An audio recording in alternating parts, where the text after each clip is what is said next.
Let go. Yeah. Don't know. Oh yeah.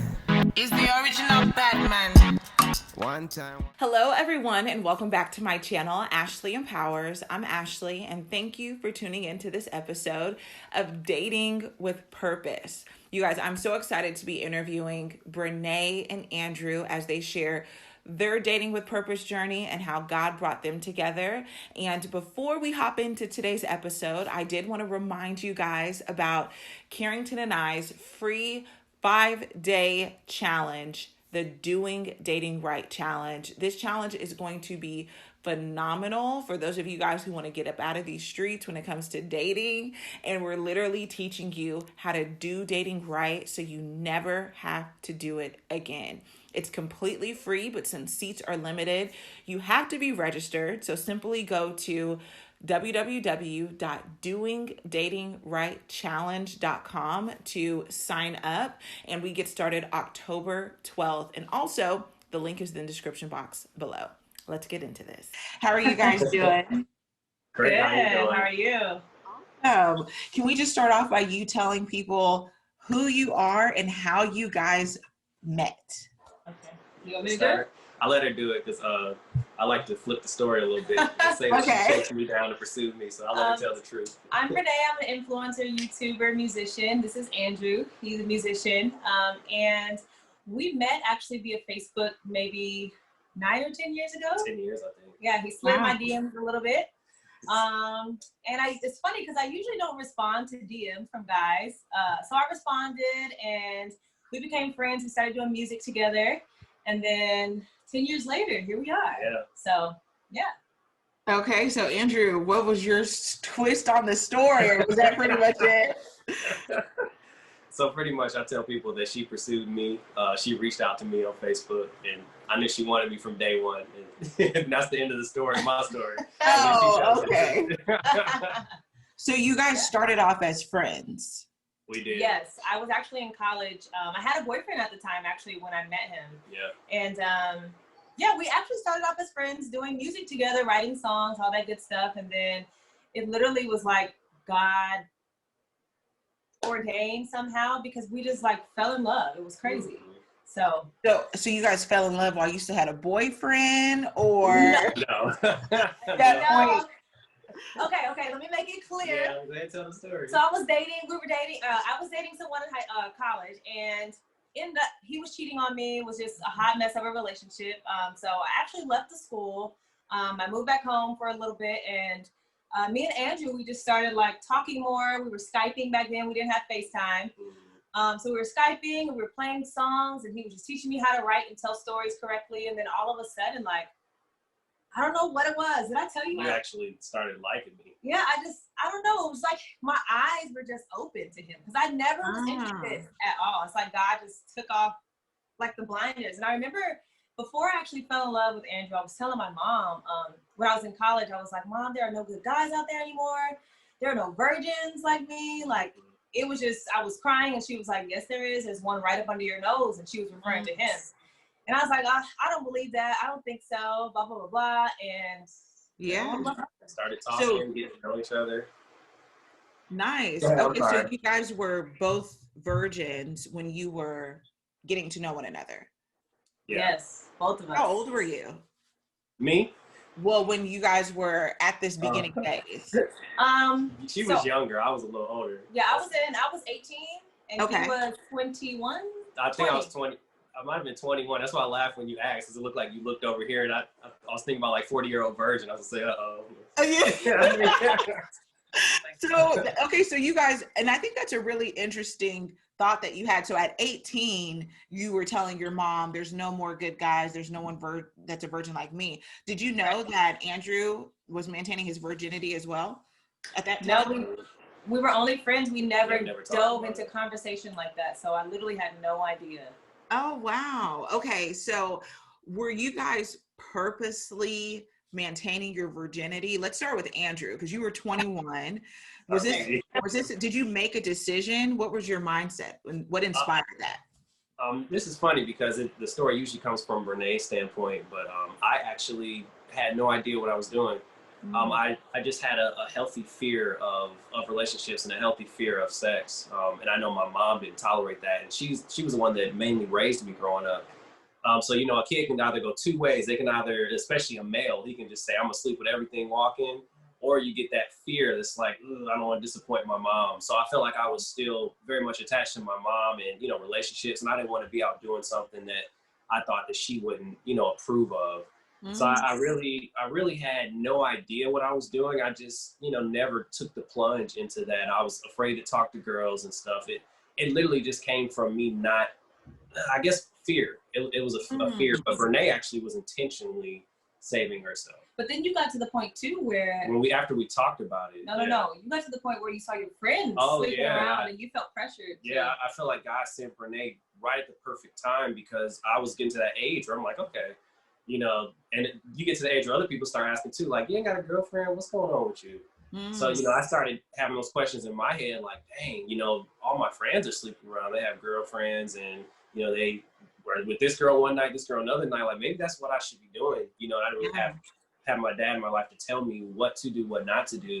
So I literally started asking that question. I feel like God was like, okay, it's time for me to send your wife, because I really feel like I was probably going to go down the wrong road at the age of 21. Yeah. So Brennae, how did that conversation go when you guys finally started opening up with one another? How did it go? I mean, I let him know that I was waiting.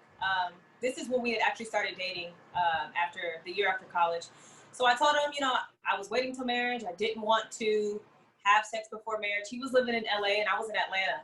So we were long distance anyway. I think that probably set the stage anyway, like, you know, but we would visit each other back and forth. We would get plane tickets and fly. And when we did visit each other, we always stayed in separate areas just to make sure we didn't fall into like any type of situation. Yeah. And so when I told him, he respected it. He was like, okay, well, I'm a virgin too, and I haven't had sex either. So I'm like, what? You're kidding. No way. Get out of here. I know. So it was like, wow, okay, God, I see you. Like, yeah, you got me, you know. So it was a cool conversation. He wasn't forceful. He never tried to like make me do anything I didn't want to do, you know. So So how long did you guys date before getting engaged?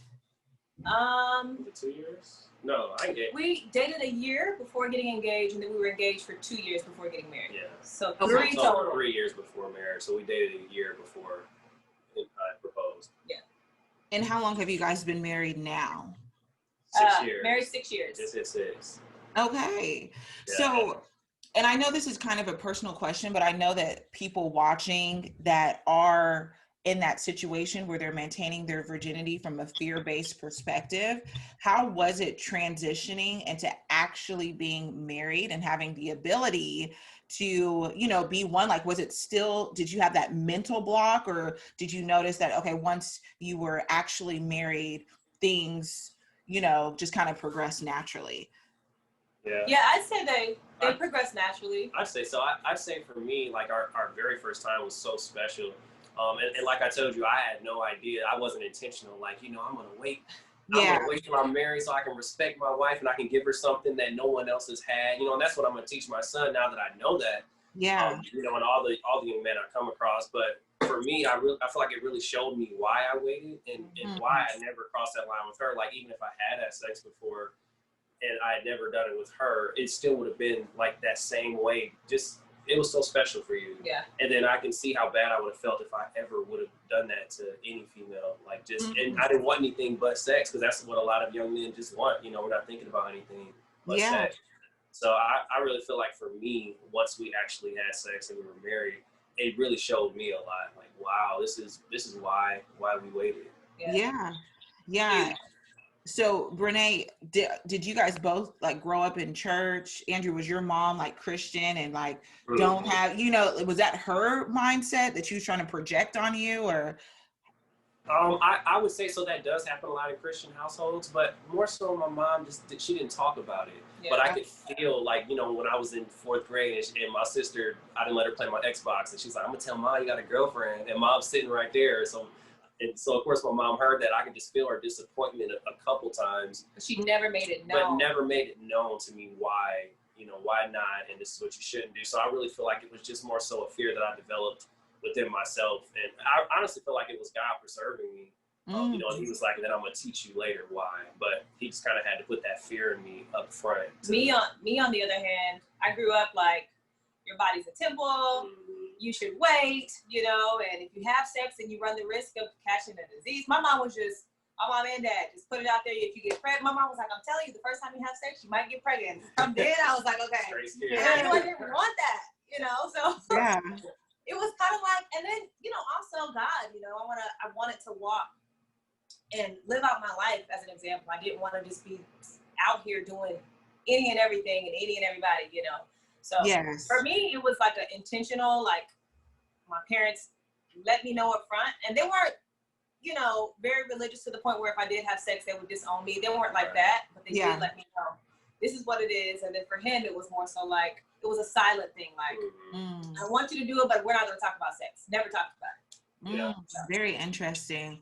So kind of switching gears a little bit. I know you guys are both music. How did you guys call it? Couplepreneurs? Couplepreneurs.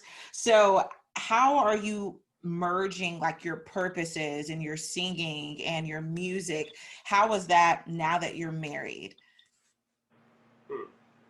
Sorry, are you guys do you guys do music together? Because I know that's how you met, you said. Yeah, so we met doing music, and I was on The Voice a few years back. So after The Voice, I kind of wrote an album, and it was a very positive album, but it wasn't like a love album. You know, it was more so like my music, and he just produced the songs. Right. Okay. So we've kind of both stepped back from music a little bit because we're kind of, you know, venturing off into other things that we feel like are more important. So like my YouTube channel and just businesses and all that type of stuff. Okay. But I mean, I guess we kind of just, I don't know. Yeah. The music is what brought you together. Yeah, that's just what brought us together. And I would say, like, just as far as a spin-off of music, just the marketing and all the different things we've learned is really, we still implement those things to this day. Awesome. Yeah. So how has growing up for you, Brennae, in a two-parent household had an effect on your marriage? I actually think it's had a positive effect. Just being able to see my mom and dad every single day, you know, work through their issues, through their challenges, fight to stay together because marriage can be hard. I think it's kind of put a little bit of like, I don't know, fire in me maybe. And then also as a wife, you know, I learned so much from my mom, cooking and just how to actually take care of my husband, how to serve, learn sometimes what not to do, what not to say. So I think like for me, it was a very positive impact on me. Yeah. And Andrew, what about for you? You saying, you know, you didn't grow up with your father in your life. How does that inspire you now that you have a son? It's definitely a huge thing for me, not having my dad in my life. And just the way that I did grow up, I had so many questions. And like I explained, it wasn't that I was purposely saving myself to marriage. I just didn't know anything. You know, you can either go one of two ways. You can go all the way left or all the way right. So with me having a son, it's like it's so imperative that I'm there for him, not to be overbearing, not to say, you know, you shouldn't be doing this, but to actually teach him, you know, and to teach him why you shouldn't do this. And your body's a temple as well. You know, you want to give, you know, one woman your full self. You don't want to meet the woman of your dreams and you got 10 other bodies attached to you. That's another subject. But just knowing, just being there for him is like a huge thing for me because I didn't have that and I was lost at 18 and 19 and 21, you know, to the point where I don't even know why I'm waiting, you know, to have sex. I really wasn't waiting. It just, you know, I just hadn't done it yet. Right. So with my son, I want to put that intention behind, you know, the good things that I give to him. Yeah, absolutely. So what kind of things do you guys do now to keep God first in your marriage? Pray together. We listen to inspiration together. We open our minds together. Yeah. I was actually just studying in my quiet time the other day, and I brought the Bible out. I'm like, babe, can you explain this to me? So he's always like, okay, this is what this means. And so we really dive deep into different things, especially religion and breaking it down. And what else do we do? I think one important thing that we do too is we like always keep fun first. God is a God of fun. He's a God beyond our limits, the limits that we placed on him. And a lot of us have grown up, you know, in Christian households, maybe even sometimes religious households, and we get these limits. but we just often like just try to take the limits off and just have fun all the time, you know, and never be mad at each other. Just trying to put those attributes of God, you know, first in our marriage. Yeah. And Brennae, when you guys do face challenges, I mean, being married 5 years, having a child, like, how do you get through those challenging times in your relationship? I say we're honest with each other. That's the first thing, and we make sure we communicate and listen. So, you know, if a challenge arises, we're going to always make sure that we talk it out, number one. Whether we agree with each other or not, at least we talked about it. We took our time to get to either a mutual decision or mutual understanding. And I think we just fight together. Like, we just keep fighting. Yeah. And what's one thing that you guys would encourage people that are desiring marriage, but they may have this belief that, man, like they're missing out being single and they're just thinking like the grass is greener on the other side? Like, what's one thing that you could say to encourage them? So my biggest thing is, if you're single right now, the best thing you can do is like take care and get to know your own self. Because once you get married, a lot of people want to jump the gun and they just want a relationship, they want to be married. But if you don't take care of self, if you don't do the deep work of just getting through your traumas and just so many different issues that arise in marriage, I won't say that you won't be successful, but it'll be that much harder. So if you're single right now, my thing would be like, figure out what you like to do, like love on yourself more, get to know yourself, you know. What would you say to someone that's single right now? Well, to answer, so all that is definitely true. Usually in a relationship, you're not having a relationship problem, you're usually having a single problem. And it's, you know, each person bringing their own problems to a relationship. But to kind of answer the question more that you asked, you were saying sometimes they think the grass is greener on the single side. I'm gonna live the single life. I think that's another preconception. Like I was saying, a lot of times we grow up in Christian households and it's supposed to be like this. And these are the rules of marriage. These are the limits of marriage. And marriage is just like God, it's limitless. You know, we have fun together, we dance together, we argue together, watch, you know, she watches my stuff, we go on night drives. You know, I let her go off and I keep our son, and she just goes off and has fun. You know, just because you get married doesn't mean that you're literally stuck to this person 24/7. You still can have a life. And they're an addition to your life. They're not a subtraction. So I guess that's how I would answer that. Yeah. And kind of just to wrap up, Brennae, what's one of your favorite aspects about marriage?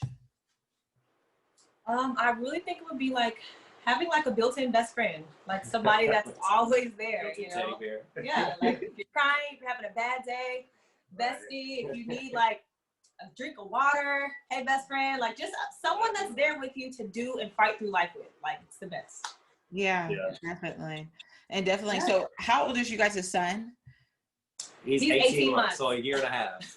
When's his birthday? March 20th. Oh, March. Okay, yeah. My son, he was born in December. So how has having a child had an effect on you guys' relationship? I was gonna duck out on that one. Well, I breastfeed, so my son takes up she'd be mad at me. I'm all of my time. And so it's like he's always attached to me. Sometimes I just am like, no, don't touch me right now, babe. I love you so much, but can I just have 5 minutes? I'm just being honest. Yeah. So I think for us, like, we still do our best to fight, you know, to make sure we make time for ourselves and, like, you know, make sure that we're doing marriage things. But we don't have built-in babysitters. It's literally just us two and our son. So the extra help isn't really there. So I think that if anything, that is the biggest part, is like we have to make sure that we're being intentional about the time that we spend together. Because he's like, he'll want to climb up and he'll want to breastfeed. Like he's like always on she get mad at me, come get your son. I'm like, I'm not breastfeeding him. Like, he's hungry. Get him off of me, please. Yes. What I'm supposed to do? Right. Yes. No, I totally understand the feeling. I nursed my son till he was 16 months, but I was done. Yeah, I was done after that. But yeah, well, you guys, thank you so much for sharing your journey. Is there any last thing that you would like to add when it just comes to people pursuing healthy relationships? I think I'd add that it's possible. Don't give up. Like, don't lose hope. There's someone out there for you. Love is there. And just love yourself first, and it's going to come around. Trust God. He got you. Yeah. And if everybody does that single work on themselves, then they'll be more compatible people. So it just takes one, you know, and you're that one. Everybody listening is that one, and then, you know, before you know it, you got a big pool of people who are healthy, who are ready for healthy relationships with no limits, you know, no bounds, like we've been taught in the past. Yeah, I love that. And lastly, if people want to check out you guys' YouTube channel, follow you on Instagram or social media, where can they find you? It's Brennae everything. So I'm at It's Brennae. That's ITSB as in boy RENNAE. And I am Andrew DeBarge. I think that's how it's spelled, but DEBARGE is the last name. Okay. First name is Andrew, regular spelling, and that's across all platforms. Awesome. And all of their information will be linked in the description box below. Thank you guys so much. Thank you.